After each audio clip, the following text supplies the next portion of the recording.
Hi, I'm Guy Eastman, publisher of Eastmans Hunting Journal. Welcome to today's show. We have a really exciting show for you today. Today we're going to take you to the tundra of the Alaskan Peninsula in pursuit of trophy brown bear. I'm hunting today with my good friend Todd Houghton and Mark Lemke from HS Precision Guns. We're going to be hunting with Joel Newton, the outfitter, from Creek to Peak Outfitters. Now Joel's the only outfitter in Iliamna that lives here year-round, and he's also a bush pilot. So he really knows these bears, and he knows right where to put us to get us in contact with good bears, because it's springtime, it's about the middle of May, and they're starting to move. And so we're going to be getting on a high point, glassing, and trying to find that bear that we want to take. It's going to take 10 days in some tough weather conditions. The weather can be tough out here. It's going to be an exciting hunt, and these bears are large. Alaskan brown bear is one of North America's few dangerous game species, and he is dangerous. These bears can get up to 11 feet tall and weigh over 1,000 pounds in the fall.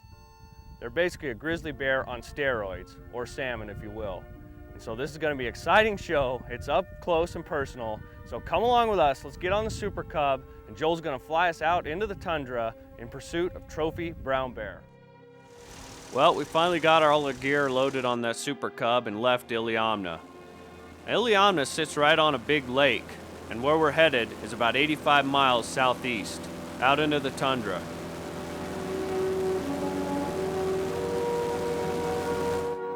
It's about the 15th of May out here, and a lot of this Alaska country, as you can see, is still frozen. All these lakes and potholes still have ice on them. Now Joel has his airplane equipped with Tundra tires so he can land on that frozen tundra, as long as the wind is right. Now those planes just look like they're coming in slow motion. It's amazing how they can land on that frozen tundra like that. Now Joel had his guide already out there and had the camp all set up for us, so he just brought us out. It was about a 30-minute flight, and he brought us out one by one out to camp here. Took about half a day. Now in Alaska, we can't hunt this day. We have to wait till the next day because of the law. So we get all settled into camp, get all the gear unloaded, and have to wait till tomorrow to start bear hunting.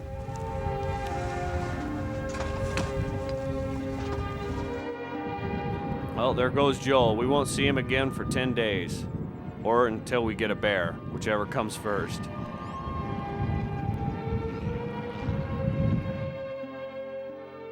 Now Rod tests the wind here with his cigarette and makes sure we're going crosswind or upwind. You don't want to walk downwind when you're bear hunting. Their sense of smell is so keen, they'll smell you for miles. We didn't get too far out of camp, and we spotted this small group of caribou. At first they were pretty curious, until they got close and the wind swirled and they smelled us, and they were out of there like a rifle shot. I said, "You guys aren't caribou, we're out of here." Look at them go. That tundra is extremely hard to walk on. Look at those caribou go across it. That is amazing. Todd says, "Well, maybe I should come back caribou hunting this fall. Looks like it's a pretty good area for that." But we got to find ourselves a bear, so let's keep moving. We got up on a point, had lunch, and started glassing, and Mark spotted a bear. They were way over there. 4 bears, in fact. Unfortunately, it was a sow and 3 cubs. Rod the guide said, "Come on, let's see how close we can get. Maybe we can get a little footage for the camera on these bears." Look at her sleeping there with her head on the ground. Now this is a big sow, extremely big sow. In fact, for her to have 3 cubs and protect them and feed them, and they're all about the same size, there isn't a runt, it's amazing. She is a big, mature female bear, big enough to fight off the boars and keep all 3 of those cubs alive. She doesn't seem to have a care in the world right there.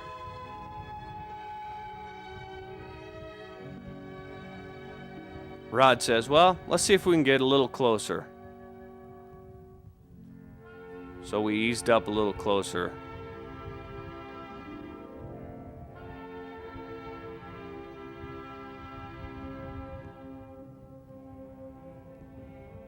Look at those 3 cubs playing.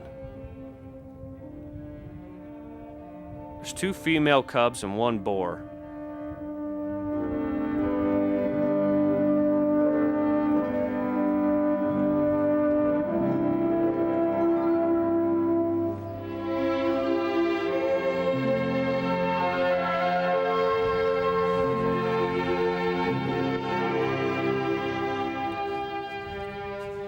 got about 75 yards away, and she woke up and realized what was going on, and they ran out of there. Look at them go. Those are some healthy bears there. Look at the little boar cub stop. He looks back, says, "What do we do, Mom? What should we do?" She says, "Well, we don't want to tangle with those guys. Let's go." Look at her look back at us. I don't think she'd like to be woken up like that. That little guy's curious. He keeps standing up to get a better look. These bears have been hunted up here, and she knows what danger is. There's no confrontation here. She grabs her cubs and eases off over the ridge.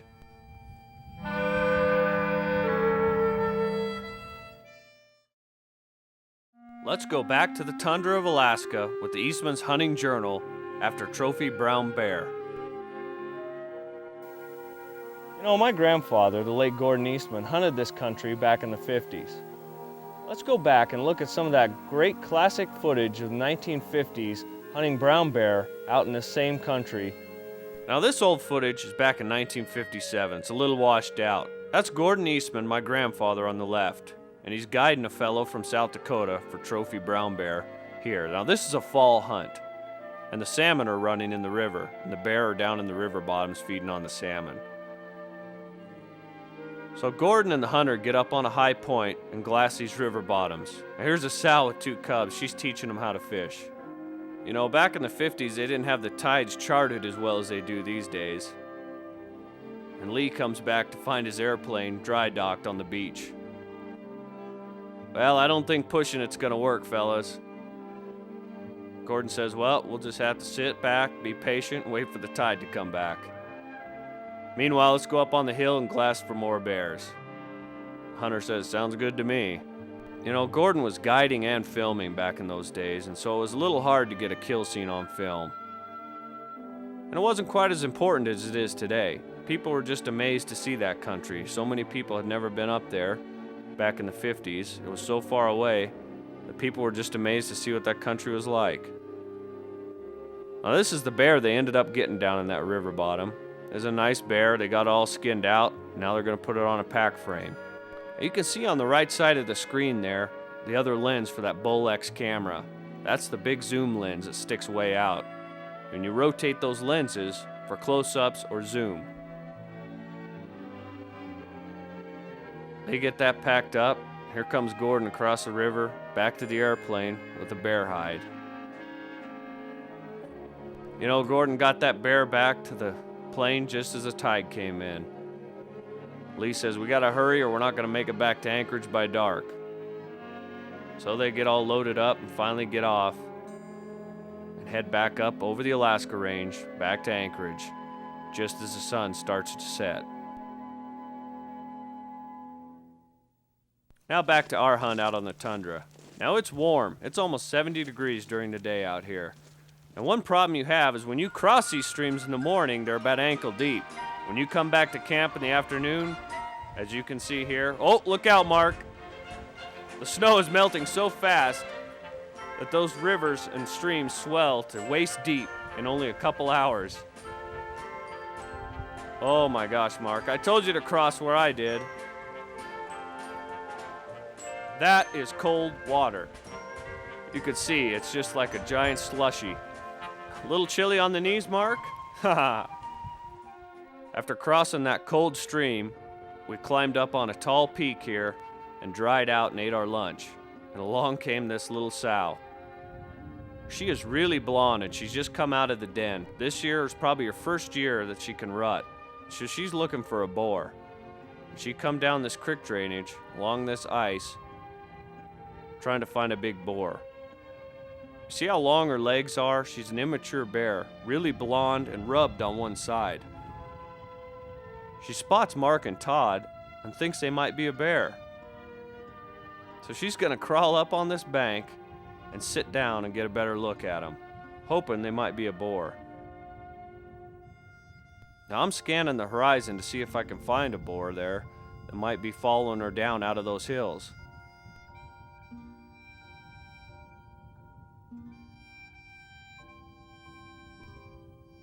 Look at her, she climbs up on that hill and sits down just like a dog to get a good look. Watch her, she'll sit right down and take a good look at us. And just as she does, that wind swirled and turned the other direction, and she'll get a good whiff of us. And that's all it took, boy. She was out of there. Adios, she says.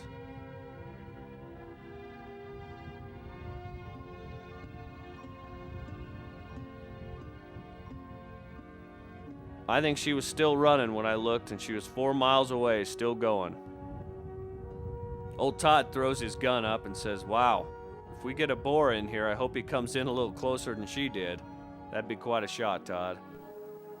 Coming up, we'll be back hunting brown bears on the tundra of Alaska. Don't go away, you won't want to miss this.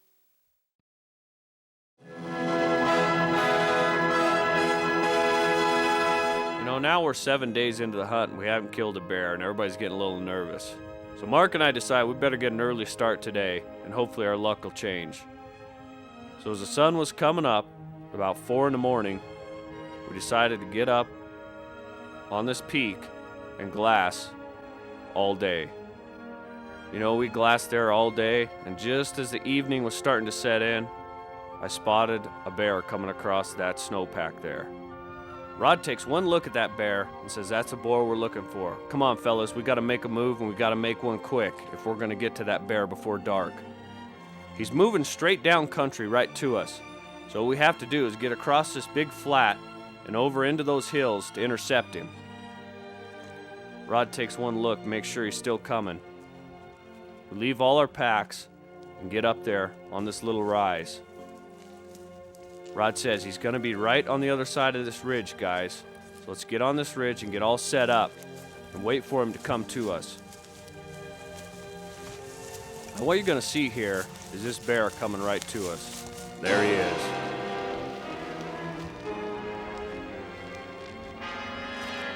That is a big bear, ladies and gentlemen, and he is coming right at us.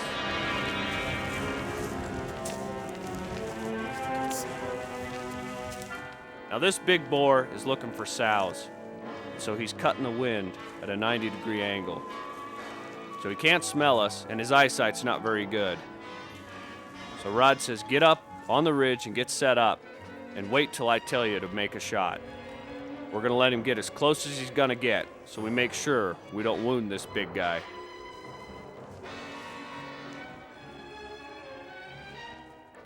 As I said earlier, this is Todd's first big game hunt. He's getting a little nervous here. He keeps saying, do we shoot now, Rod? Do we shoot now? And Rod says, no, wait, he'll come closer. You wait till I give you the signal. And that bear keeps coming and coming and coming. Closer and closer. In fact, we keep having to move it up higher on the ridge so he doesn't disappear underneath us. Now he's down under 100 yards now.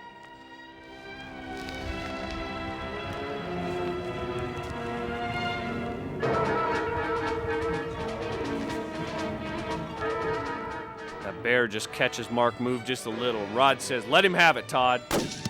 Great shot, Todd. Right in the chest with that 375 and dropped that big boar right in his tracks. That's awesome, man. That is awesome. Good shot, Toddy. Oh. Good shot. Oh.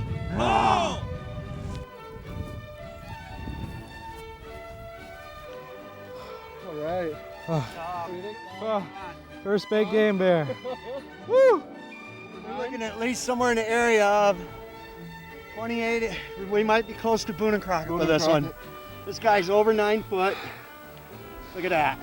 Look at the paws on it. His hands are unbelievable. Unbelievable rush. Tremendous. Oh. what a foot. Tremendous. What an animal. What time is it? Congratulations, young man. Coming up, we'll take a closer look at Todd's trophy brown bear from the tundra of Alaska. Don't go away, you don't want to miss this. We're here with Joel Newton, the owner of Creek to Peak Outfitters out of Iliamna, Alaska, and Joel was able to get us out here in the bush and get us set up for this bear, and it's been a little bit tough. Yeah, it's been a little bit slow this season due to the hot weather, but you have good guides working for you and a good bunch of guys that'll hang out and be patient.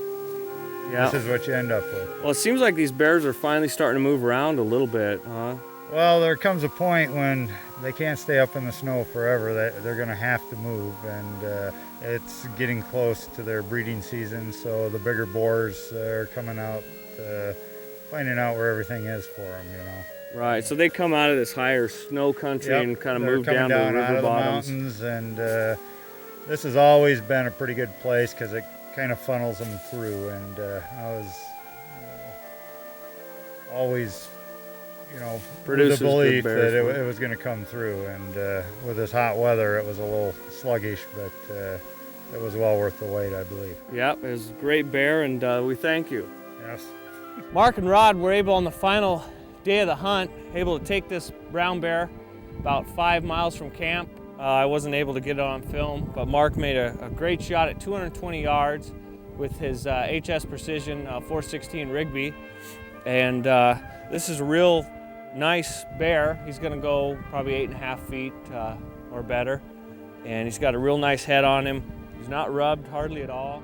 Well, folks, our short 10 days is over out here on the Alaskan tundra on our brown bear hunt.